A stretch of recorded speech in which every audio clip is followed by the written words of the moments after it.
సంవత్సరం లోపు బ్యాంక్స్ లేదా ఎస్ఎస్సి వంటి గవర్నమెంట్ జాబ్ క్రాక్ చేయాలంటే కాంటాక్ట్ చేయండి లీస్ అకాడమీ.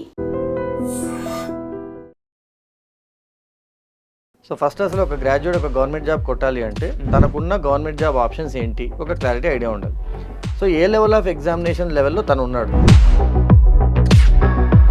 ప్రాపర్గా 6 months సపోర్ట్ కనుక ట్రైనింగ్ కనుక దొరికిందంటే 90% of students can crack the exams. For example మీరు ఇప్పుడు లేస్ అకాడమీ రన్ చేస్తూ ఉన్నారు, ఇప్పుడు ఇలాంటి పర్సన్స్ మీ దగ్గర కూడా వచ్చుంటారు కదా. చాలా మంది ఏం చెప్తారంటే నేను బ్యాంకింగ్ కోచింగ్ తీసుకుంటున్నాను, 2 ఏళ్ళు వింటారు, 3వ సంవత్సరం కూడా కోచింగ్ తీసుకుంటున్నాను, అసలు ఇంట్లో వాళ్ళకి కూడా కష్టమే చేత కదా వేస్తారు అని వస్తారు. లేదంటే మీకు లోపల 2-3 ఎగ్జామ్స్ క్రాక్ కనుక అయిపోతే మీకు కొంచెం డిమోటివేట్ అవుతూ ఉంటారు. సో ఫస్ట్ థింగ్ ఒక స్టూడెంట్ ఒక ఎగ్జామ్ క్రాక్ చేయడం అనేది జరిగితే ఆ విన్నింగ్ అనే హ్యాబిట్ కంటిన్యూ అవుతుంది. మోస్ట్ ఆఫ్ ది అకాడమీస్ కూడా 1-1-1-2-2 అలా ఉంచాలనే స్టూడెంట్ అనుకుంటారు. అవును, బట్ మీరేమో కెరీర్ బిల్డ్ అవుతుంది అని అంటున్నారు. సో ఇప్పుడు నేను చాలాసార్లు అనకూడదు కానీ కొన్ని ప్రైవేట్ బ్యాంక్స్కి వెళ్తే వాళ్ళకి వచ్చిన జీవోని అర్థం చేసుకోవడానికి అతనికి రాదు, ఎందుకంటే రీడింగ్ కాంప్రహెన్షన్ అనేది లేకుండా కూడా ఎగ్జామ్ ఎట్లా పాస్ అవ్వాలని చెప్పి ఒక ఆయన వీడియో పెట్టారు యూట్యూబ్లో.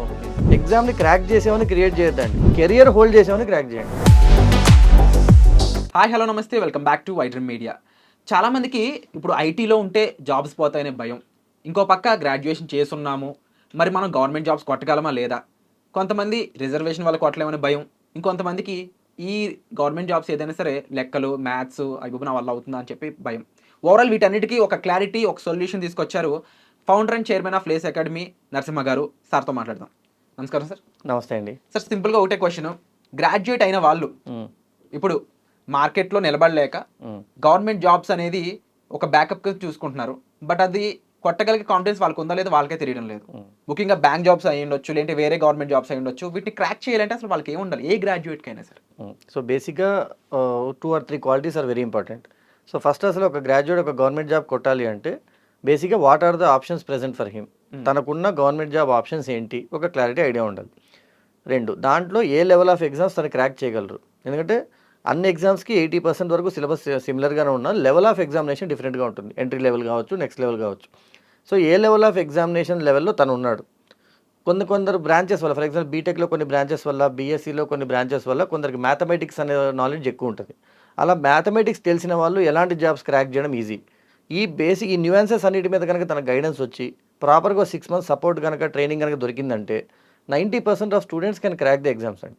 ఫర్ ఎగ్జాంపుల్ మీరు ఇప్పుడు లేస్ అకాడమీ రన్ చేస్తూ ఉన్నారు, ఇప్పుడు ఇలాంటి పర్సన్స్ మీ దగ్గర కూడా వచ్చుంటారు కదా. బేసిక్గా వచ్చే వాళ్ళందరూ కూడా వితౌట్ ఎనీ నాలెడ్జ్ వస్తారు. వాళ్ళు ఎంతమంది మరి జాబ్స్ క్రాక్ చేశారు, ఏ పొజిషన్లో ఉన్నారు, జస్ట్ ఒక ఎగ్జాంపుల్ చెప్తారు. ఇప్పుడు నేను చూసేది ఏంటి అంటే పర్సంటేజ్ ఆఫ్ సక్సెస్. ఇప్పుడు మా దగ్గరకు వచ్చే పిల్లల్లో మేము ఇంతకుముందు ఇప్పుడు కూడా మేము చేస్తుంది ఏ బ్యాచ్ కైనా 25 members దాటి ఎప్పుడు కూడా బ్యాచ్ అనేది పెట్టలేదు. ఓకే. సో ఏ రోజైనా ఒక 26% వస్తే వాళ్ళు కొత్త బ్యాచ్లో ఉన్న జాయిన్ అవ్వమంటాం, లేదా నెక్స్ట్ మంత్ అయినా రమ్మని చెప్పేవాళ్ళు. సో ఎవ్రీ బ్యాచ్ ఒక 8 months సైకిల్ అయిపోయేసరికి we use to clear of all the people of 25 members. So ఒకరిద్దరు వాళ్ళ ప్లాన్సే డ్రాప్ చేసుకోవడం, లేదంటే కొన్ని అనుకోని సంఘటనల వల్ల అనుకోకుండా మ్యారేజ్ అయిపోయి వెళ్ళిపోవడం, కొందరు యూఎస్కి వెళ్ళిపోవడం, అలా జరగడం తప్ప నార్మల్ 80-85% సక్సెస్ రేట్ ఎప్పుడు మేము తగ్గలేదు. సో నార్మల్గా మీరు ఎప్పుడైనా బయట చూస్తే కొందరు ఇన్స్టిట్యూట్స్ మాకు 1000 పొజిషన్స్ వచ్చాయి, 2000 పొజిషన్స్ వచ్చాయని చెప్తుంటారు, కానీ అవుట్ ఆఫ్ హౌ మెనీ అనేది చాలామంది ఆలోచించారు. So what I can guaranteedly say or proudly say is, ఇప్పుడు మేము తీసుకునే లిమిటెడ్ నెంబర్ ఆఫ్ స్టూడెంట్స్లో minimum 80-90% people could crack the exams. వీళ్ళందరూ కూడా వచ్చినప్పుడే అంత నాలెడ్జ్తో వచ్చిన వాళ్ళు, లేదా కంప్లీట్గా అద్భుతమైన స్టూడెంట్స్ ఏం కాదు, అందరూ కూడా నార్మల్గా అందరిలాగే గ్రాడ్యుయేట్స్. ఓన్లీ థింగ్ మేము చేయగలిగింది ఏంటంటే నేను చెప్పిన న్యూయాన్స్డ్ సపోర్ట్. కానీ ఫర్ ఎగ్జాంపుల్ ఒక స్టూడెంట్ వచ్చారు, సార్ నేను ఎస్ఎస్సి రాద్దాం అనుకుంటున్నాను అన్నారు, but I could understand that she can crack or he can crack banking first. నేను ఫస్ట్ సజెస్ట్ చేసేదంటే మీరు ఫస్ట్ బ్యాంకింగ్ ట్రై చేయండి, ఎందుకంటే అది తొందరగా క్రాక్ అవుద్ది. మీకు ఫస్ట్ సొసైటీ నుండి ప్రెషర్ తగ్గుద్ది, ఎందుకంటే మీరు ఎప్పుడైనా ఒక 2 years గ్రాడ్యుయేషన్ అయిన తర్వాత ఏదైనా పెళ్ళికి వెళ్ళాలన్నా ఫంక్షన్కి వెళ్ళాలన్నా ఒక భయం ఉంటుంది, ఎందుకంటే ఏం చేస్తున్నావు అని అడుగుతారు. చాలామంది ఏం చెప్తారంటే నేను బ్యాంకింగ్ కోచింగ్ తీసుకుంటున్నాను, 2 ఏళ్ళు వింటారు, 3వ సంవత్సరం కూడా కోచింగ్ తీసుకుంటున్నాను, సరే ఇంట్లో వాళ్ళకి కూడా కష్టమే చేత కదా వేస్తారు అని వస్తారు. లేదంటే మీకు లోపల 2-3 ఎగ్జామ్స్ క్రాక్ కనుక అయిపోతే మీకు కొంచెం డిమోటివేట్ అవుతూ ఉంటారు. సో ఫస్ట్ థింగ్ ఒక స్టూడెంట్ ఒక ఎగ్జామ్ క్రాక్ చేయడం అనేది జరిగితే ఆ విన్నింగ్ అనే హ్యాబిట్ కంటిన్యూ అవుతుంది. ప్లస్ ప్రతి ఒక్కరు తనకు బ్యాంక్ ఎగ్జామ్ వచ్చింది, జాబ్ వచ్చింది, still he's trying for a better job అని చెప్పి కొంచెం గౌరవంగా చూడడం మొదలు పెడతాం. So that is our first concern. రెండవది, టైం ఎక్కువ వేస్ట్ చేయకూడదు. మేము చూస్తే చాలామంది 4 to 5 years down the line ఒకటే ఎగ్జామ్ మీద ఆలోచిస్తూ వెళ్తారు. అసలు ఆ ఎగ్జామ్ నీకు సరైనది కాదేమో. సరైనది కానప్పుడు ఆ గోల్ కోసం ట్రై చేస్తుంటే ఏమవుద్దంటే నీ ఏజ్ లిమిట్ దాటేంత వరకు ట్రై చేసి మధ్యలో డ్రాప్ అయిపోవచ్చు, లేదా ఫైనాన్షియల్ సిచ్యువేషన్స్ వల్ల నువ్వు 5 ఏళ్ళు కష్టపడి 6వ సంవత్సరం కష్టపడలేక పక్కకి వెళ్ళిపోవచ్చు. దానివల్ల ఏమైంది, మీకు యాక్చువల్ గవర్నమెంట్ జాబ్ అనే డ్రీమ్ మిస్ అయింది. అండ్ మరీ ముఖ్యంగా ఇక్కడ చాలా మంది ఎగ్జామ్ అంటే ఒక క్వశ్చన్ ఒక ఆన్సర్లో చూస్తున్నారు కానీ అది సబ్జెక్ట్ ఏంటి, దాంట్లో వాడికి ఎంత నేర్చుకోగలుగుతున్నాడు, ఏం నేర్చుకుంటున్నాడు అనే దానికన్నా దాని ఎగ్జామ్లో ఎంతవరకు అప్లై చేయగలుగుతున్నాడు, ఇలాంటివి చాలా చోట్ల మిస్ అవుతుంటారు కదా. మరి అలాంటి స్టూడెంట్స్ మీ దగ్గరికి వస్తే వాళ్ళని ఎలా ట్రైన్ చేస్తారు? అంటే బేసిక్గా ఈ ట్రైనింగ్ ఇవ్వడంలోనే మీకు డిఫరెన్స్ ఉండాలండి. ఒకటి, ఇప్పుడు మీరు వచ్చారు, for example as Virat you came to me, sir నేను బ్యాంక్ ఎగ్జామ్ క్రాక్ చేయాలనుకుంటున్నాను. నేను as a institute owner I can do two things. మిమ్మల్ని ఎగ్జామ్ క్రాక్ చేయించేసి మీ ఫోటో నేను గొడవ పెట్టేసుకోవచ్చు, that's the easiest thing to do. కానీ లోపలికి వెళ్ళాక మీరు యాజ్ అ బ్యాంక్ ఎంప్లాయీ, మీరు అక్కడ నిజంగా బ్యాంక్ ఎంప్లాయీగా పనిచేసి ఎఫిషియెంట్గా ఉండగలిగారా లేదా? ఇప్పుడు సింపుల్ ఎగ్జాంపుల్ ఐటీ జాబ్ తీసుకుంటే ఇన్ఫోసిస్ లాంటి కంపెనీలో ఒక 6,000 మంది ఒక ఇయర్లో జాయిన్ అవుతే 6,000 మంది ఎఫిషియెంట్గా పనిచేసి అందరికీ ఈక్వల్ ప్రమోషన్స్ వస్తాయి నెక్స్ట్ ఇయర్కి. ఓన్లీ 10% మెంబర్స్కి మంచి ప్రమోషన్స్ వస్తాయి. ఆ 10% మెంబర్స్లో నా స్టూడెంట్ ఉంటే 10 ఇయర్స్ తర్వాత ఈయన దగ్గర చదువుకున్నందుకు నేను ఈ లెవెల్కి వచ్చాను, 20 ఇయర్స్ తర్వాత నేను డైరెక్టర్ పొజిషన్కి వెళ్ళాను. సో ఎప్పుడైనా when we can give to a student we have to give the best thing. అందుకే నేను ఎప్పుడో ఒక క్యాప్షన్ చెప్పేవాడిని, lays will not give a job to you, it gives a career to you. Job అంటే ఫస్ట్ రోజు లోపలికి వెళ్ళడం, career అంటే మీరు ఫైనల్గా ఏ స్టేజ్లో బయటకు వచ్చారనేది ఇంపార్టెంట్. ఇప్పుడు మోస్ట్ ఆఫ్ ది అకాడమీస్ కూడా 1 1 1 2 2 2 అలా ఉంచాలనే స్టూడెంట్ అనుకుంటారు. అవును. బట్ మీరేమో కెరీర్ బిల్డ్ అవుతుంది అని అంటున్నారు. అది ఎలా? అండ్ నిజంగా రియల్ లైఫ్లో నెంబర్స్ కన్నా ఈ కెరీర్ అనేది బిల్డ్ అవ్వడం పాసిబుల్ అయినా, ఈజీ అయినా? ఈజీ కాదు, పాసిబుల్. ఏది ఈజీ కాదు. ఓకే, యాక్చువల్గా ఇప్పుడు చాలామంది బ్యాంకింగ్ వాటిల్లో చేసే చిన్న అపోహ ఏంటంటే మా దగ్గరకు వస్తే షార్ట్ కట్స్ నేర్పిస్తాము, అందరూ ఇదే వింటూ ఉంటాము, ఆటల మీద పోస్టర్లు కూడా ట్రిక్స్ నేర్పిస్తాము. అసలు వాటి కరెక్ట్ తెలుగు మీనింగ్ తెలిస్తే చాలా మంది అక్కడ చేరరు. చాలా మంది ట్రిక్, నేను చాలా మందిని అడిగా, సార్ బాబు మీకు యాప్టిట్యూడ్ ఏం కావాలమ్మా అంటే ట్రిక్స్ కావాలి సార్ అంటారు. ట్రిక్ అంటే ఏంటమ్మా తెలుగులో చెప్పండి అంటే అదే సార్ ట్రిక్ అంటారు. ఇంగ్లీష్ వర్డ్ తెలుసు కానీ ట్రిక్ తెలుగు మీకేమైనా ఐడియా ఉందో ఒకసారి ఆలోచించండి. లేదు, అదొక ట్రిక్ తెలుగులో ఏమనాలి? ఏదైనా చిన్న యాక్షన్ అంటే అది సాల్వ్ చేయడం అని అనుకుంటుండే. ట్రిక్ అంటే మోసం. ఓకే, ఐఎమ్ ట్రికింగ్ హిమ్ అంటే నేను అతన్ని మోసం చేస్తున్నాను. ఓకే. సో వాళ్ళు డైరెక్ట్గా చెప్తున్నాను మీకు మోసాలు నేర్పిస్తానండి. సో సబ్జెక్ట్ నేర్చుకోకుండా జస్ట్ ఒక షార్ట్ కట్ నేర్చుకో, ఎగ్జామ్ పాస్ అయిపోతావు, నీ బుర్రలో ఏముండదు.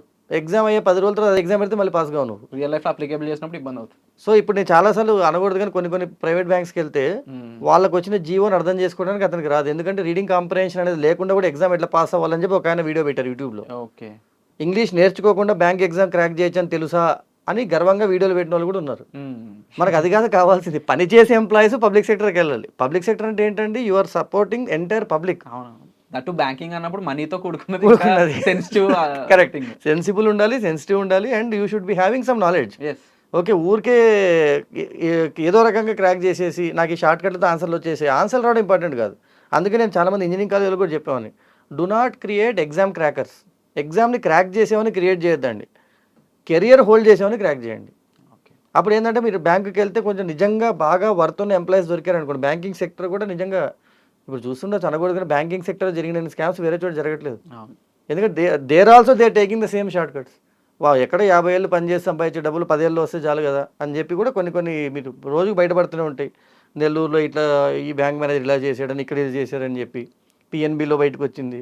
సో పెద్ద బ్యాంక్స్లో కూడా దీస్ ఆర్ హ్యాపెనింగ్. సో కొంచెం గ్రాడ్యుయేట్స్ కూడా ఏంటంటే ఇది ఈజీ అని చెప్పట్లేదు, కాకపోతే ఒక 6 months బేసిక్గా మనం కొంచెం బ్రెయిన్ వాడడానికి కష్టపడాలి. అలా అని చెప్పి రోజుకి 8-9 గంటలు కూర్చో మనం రోజుకు 2 గంటలు మీకోసం మీరు స్పెండ్ చేసుకోగలిగి ప్రాపర్ ట్రైనింగ్ తీసుకోగలిగితే we could create wonders. And మీరు అన్నట్టు కెరియర్కి ఎగ్జాంపుల్ చెప్పమన్నారు.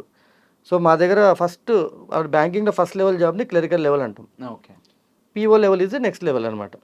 So clerical level, PO level అది మనకి ఐబీపీఎస్ బ్యాంక్స్లో ఉంటుంది, ఎస్బీఐలో ఉంటాయి, రూరల్ బ్యాంక్స్లో కూడా ఇదే లెవెల్స్ ఉంటాయి. ఎస్ఎస్సిలో MTS is the lowest level, CHSL is the second level, CGL combined graduate level is the highest level. So చాలామంది ఏ జాబ్ వచ్చినా పర్లేదు అనుకొని ఫస్ట్ లెవెల్ క్లరికలో ఎంటీఎస్ రాగానే చాలామంది సాటిస్ఫై అయిపోతుంటారు. But as a teacher I'm not satisfied. ఎందుకంటే ఆయన చూసినప్పుడు నాకు తెలియదు. ఇప్పుడు విరాట్ కోహ్లీ ఎవరు నేను 25 యావరేజ్ వచ్చినా చాలా నేను సాటిస్ఫై అవుతా వాళ్ళ కోచ్ ఒప్పుకుంటాడా? ఒప్పుకోడు. ఎందుకంటే he knows that he can become a 50 average person. So అలా యాజ్ ఎ టీచర్ మరి నాకు ఎలా తెలుస్తాయి ఇవన్నీ అంటే మాకు ఉన్న తలకాయలు తక్కువ, క్లాస్కి 25 మందే ఉంటారు. ఇప్పటికీ చాలా మంది పర్సనల్ స్టోరీస్ కూడా నాకు తెలుసు. So what they came from, what they want to become, what they became అనుకున్నా కూడా క్వాంటిటీ తక్కువ ఉన్నప్పుడు క్వాలిటీ పెరుగుద్ది ఈచ్ అండ్ ఎవ్రీ స్టూడెంట్ మీద. అండ్ డెఫినెట్లీ లేస్ అకాడమీ అనేది ముఖ్యంగా క్వాంటిటీ అంటే ఎక్కువ మంది తీసుకొని ఫీజ్ అనే ఒక ప్రాసెస్ మీద కంటే కూడా క్వాలిటీ మెంబర్స్ తీసుకొని వాళ్ళ కెరియర్ అనేది టాప్ లెవెల్లో ఉంచితే డెఫినెట్లీ వాళ్ళ టెస్ట్ మోన్ ఏదైతే ఉందో అదే ది బెస్ట్ రిజల్ట్ అనేది ప్రూవ్ చేస్తూ ఉన్నారు. దీనికి సంబంధించి ఐ డ్రీమ్ క్యాంపస్లో ఆల్రెడీ ఎవరైతే లేస్ అకాడమీ ద్వారా జాబ్ పొందిన పర్సన్ కూడా ఇంటర్వ్యూ ఇచ్చారు. అంతేకాకుండా మరీ ముఖ్యంగా జాబ్ తెచ్చుకోవాలని దానికంటే కూడా ఆ జాబ్కి సంబంధించి ఏం నేర్చుకుంటున్నాం, ఆ జాబ్ చేయగలిగే క్యాపబిలిటీ, ఆ నాలెడ్జ్ మన దగ్గర ఉందా, అది మనం యాక్సెస్ చేయగలమా, అప్లికబుల్ చేయగలమా అనే ఒక థియరీ ఏదైతే ఉందో దాన్ని ప్రాక్టికల్ చేసి చూపిస్తున్నారు లేస్ అకాడమీ నుంచి నరసింహ గారు.